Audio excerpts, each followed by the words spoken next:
Hello friends, स्वागत आहे तुमचं माझ्या नवीन एका व्हिडिओमध्ये. तर आता तुम्हाला माहितीच असेल की घरी कार्यक्रम वगैरे आहे जागरण गोंधळाचं. आणि आमच्या इकडे जागरण गोंधळ म्हटलं की झालं मग अख्खा दसराच काढावा लागतो.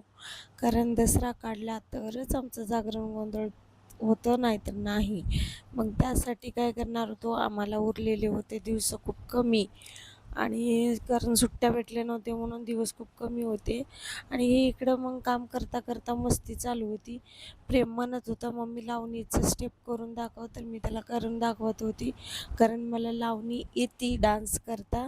आणि मध्ये मग यांचं चाललं होतं मला चिडवणं, येडण वाकडं असं काहीतरी कार्टूनपणा करून. असो, तुम्ही हे पहा, मी सगळं काही स्वच्छ करते आहे. कारण घर आता सगळं साफ करायला घेतलेलं आहे आम्ही. आणि हा व्हिडिओ 13 तारखेचा आहे. 13ला 14 तारखेला घरी कार्यक्रम होतं, 13ला आम्ही काढली साफसफाई करायला. कारण सगळं झालेलं होतं, मोठे मोठे कपडे वगैरे सगळे धुतलेले होते. आणि फक्त राहिलंच काय होतं, किचन साफ करायचं राहिलं होतं. तर मग म्हणलं चला आता. आणि नवरोबा घरी असल्यावर काय मग त्यांची मदत तर घ्यावंच लागते. त्याच्यामुळं म्हणलं चला घरी आहे तोपर्यंत फायदा घेऊन टाका संधीचा. म्हणून मग मी काढलं सगळं सामान वगैरे. पण ते एवढं गमत होते, बापरे! कुठे तंबाखू खायला 1 घंटा तिकडेच गेले, त्याच्यानंतरला मग आले. असं मला वाटलं आता काही मी काढायला तर काढलं, पण कोणी मदत नाही करणार.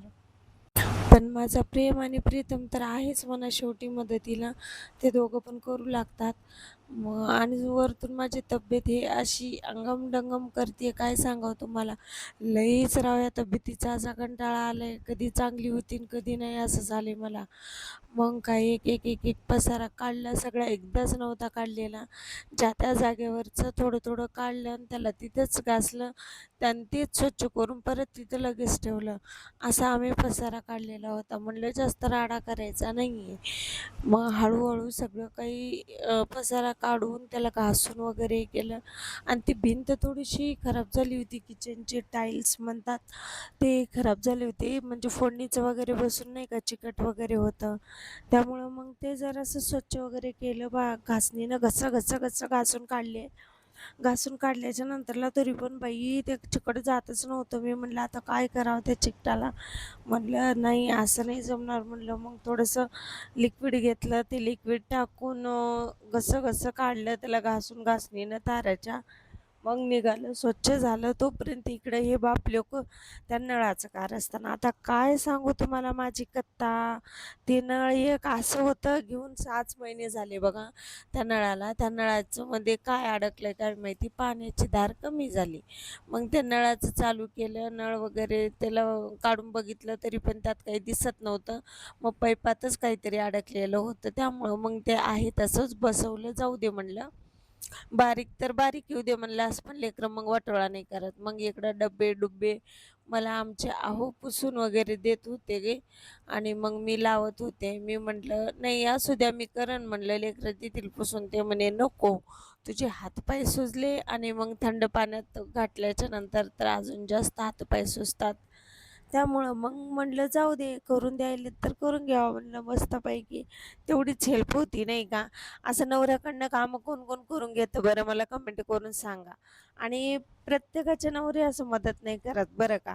काही जणांचं खूप नशीब असतं, जसं की माझे मला प्रत्येक कामामध्ये मदत करतात. सगळे कामं करू लागतात, ते लाजत नाही मी नवरा आहे कसं काय करू. आणि माझी मुलं पण माहिती आहे का, असं अजिबात लाजत नाहीत की मी काम कसं करू काही नाही, सगळं कामं करू लागतात.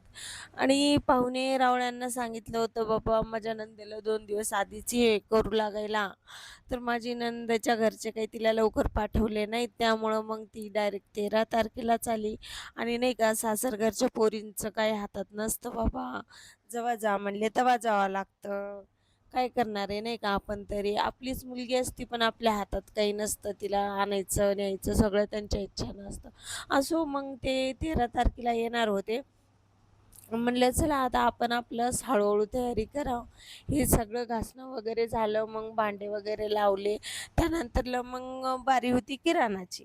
मग किराणा वगैरे आणायचा होता. म्हणजे किराणा घरातला नव्हता आणायचा, जे स्वयंपाकाला लागणार होतं कार्यक्रमाच्या दिवशी, तो वाला किराणा आणायचा होता. मग एवढं घर सगळं स्वच्छ केल्याच्या नंतरला आम्ही मग बसलो लिस्ट करायला. लिस्ट काय WhatsAppवरतीच केली आणि मग गेलो किराणा आणायला. किराणा आणायला जाते वेळेस शूट काही केलो नाही, कारण आम्ही निघालो उन्हाच्या घाईत. ऊन एवढं तापलेलं होतं, बापरे! पण काय करणार आहे आता, कार्यक्रम म्हणल्यावर घरी उन्हाचं तानाचं फिरावं तर लागणारच.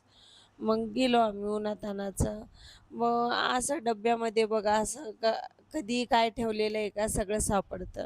मग माझ्या मिस्टरांना काहीतरी सापडलं होतं त्याच्यामध्ये आणि ते म्हणे मग मला हे सापडलं ते सापडलं. काय सापडणार आहे, 1-2 रुपयाचे बंदे असतात, दुसरं काही नाही. कधी लेकरं टाकतात आठवण नाही ते, कधी मी टाकते चिल्लर पैसे, कधी मग माझी मम्मी टाकती. तेच असं इकडे-तिकडे पडण्याच्या ऐवजी मग कधी असं टाकून देतो डब्यामध्ये. मग ते सापडले होते. ते तेवढ्यावरतीच मग आमचं दोघांचं भाषण चालू होतं. असं भाषण देतात, की एखाद्या नेत्याला पण गप्प बसवतात, एवढं भाषण देतात. एवढं सगळं स्वच्छ करून मस्तपैकी असं घासून मला कोणीतरी म्हणलं होतं, की घरामध्ये ना काळ्या कलरचा कटप्पा नाही राहिला पाहिजे. हा कटप्पा तो त्या कोणत्या पिक्चरमधला कोणतं पिक्चर आहे हो ते कटप्पाचं? त्या पिक्चरमधला हा कटप्पा नाही आहे. हा कटप्पा आमच्या किचनमधले आहे. तर कटप्पा नाही कडप्पा, सॉरी. कटप्पा नाही म्हणत, कडप्पा म्हणतात. तर ते काळ्या कलरचे कडप्पे असू नये असं म्हणलेलं होतं. पण आम्हाला ते ऑइल पेंट करून घ्यायचं होतं, पांढरं किंवा येल्लो कलरचं. पण ते जमलंच नाही, कारण पैशाचं एवढं मॅनेज झालं नाही. आमचं छोटं कार्यक्रम म्हणता-म्हणता वाढत-वाढत गेलं. एवढं मोठं कार्यक्रम झालं ते, की बापरे! खर्च पण तेवढंच आलं. सगळं काही असं म्हणजे एवढं ऐन टायमाला सगळ्या गोष्टी झाल्या ना, एवढं टेन्शन आलं होतं. होतं कसं काय माहिती. आता सगळ्यांना पण सांगितले तर खरं कसं मॅनेज होईल, कसं होईल एवढं टेन्शन आलं होतं मला तर. पण काय स्वामी आपल्या पाठीशी असल्यावर काही ना काही मार्ग तर निघणारच आहे. त्याला काही वादच नाही. मग असंच म्हणजे एकाने मदत केली. मग त्याच्यामध्ये होऊन गेलं सगळं. स्वामीच्या रूपामध्ये येऊन त्यांनी सांगितलं, "मी काही केलेलं सांगू नका, असं कुठं बोलू नका."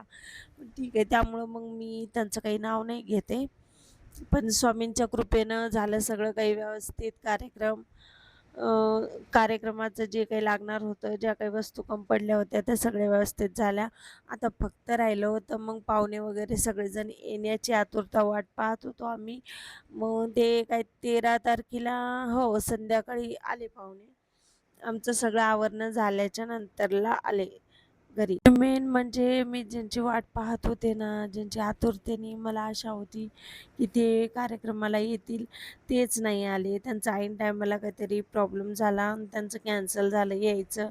त्यामुळं मला खूप वाईट वाटलं. म्हणजे असं यायला पाहिजे होतं त्यांनी काही ना काही करून. आणि इकडं फायनली मग सगळं झाल्याच्या नंतरला हे खालचे मग शेवटी घरं वगैरे झाडून घ्यायचे राहिले होते. घरं वगैरे झाडून घेतलं. झाडून घेऊन पुसून वगैरे घेतलं. मी झाडून घेतली आणि प्रेमनं पुसून घेतलं. तोपर्यंत मग आम्ही गेलो किराणा आणायला. किराणा आणल्याच्या नंतरला पण किराणाचं काही शूट नाही केलेला, कारण मम्मीनं बाहेरच्या बाहेर लगेच सगळं काही डब्यामध्ये वगैरे भरलं आणि जे ह्याला लागतं पूजेला वगैरे ते एका साईडला इथं हॉलमध्ये काढून ठेवलेलं होतं. किती छान वाटतं नाही का घर आवरल्याच्या नंतरला. पण काय उपयोग, 2च दिवस घर आवरून राहतं, त्याच्यानंतर तिसऱ्या दिवशी हाय तेच हाय राहतं.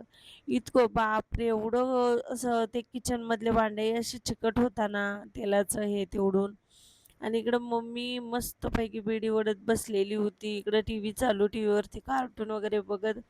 आणि आता इकडं वेळ आली होती. मग आपले हात तर नाही सांगावंच नाही लागत नाही का. आता तुम्हाला पण माहिती झालेलं आहे, की काम केल्याच्या नंतरला मग माझ्या हातावर सूज येते.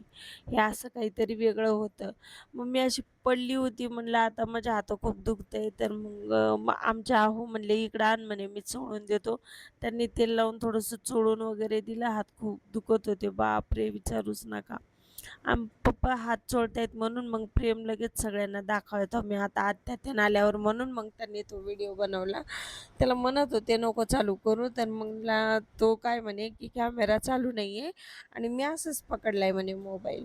तर मला पण खरंच वाटलं, तर बघितलं तर काय तो त्यांनी व्हिडिओ बनवला. म्हणलं जाऊ दे आता बनवलंय तर मग तुमच्यापर्यंत पोहोचावा, कारण तुम्हाला पण असं वाटावं की तुमची बायको जर आजारी पडली तर तुम्ही पण असंच तिची काळजी करा असं. आणि इकडे आजी नातूच्या गप्पा चालू होत्या, कारण त्यांना कार्यक्रम झाल्या गावाला जायचं होतं.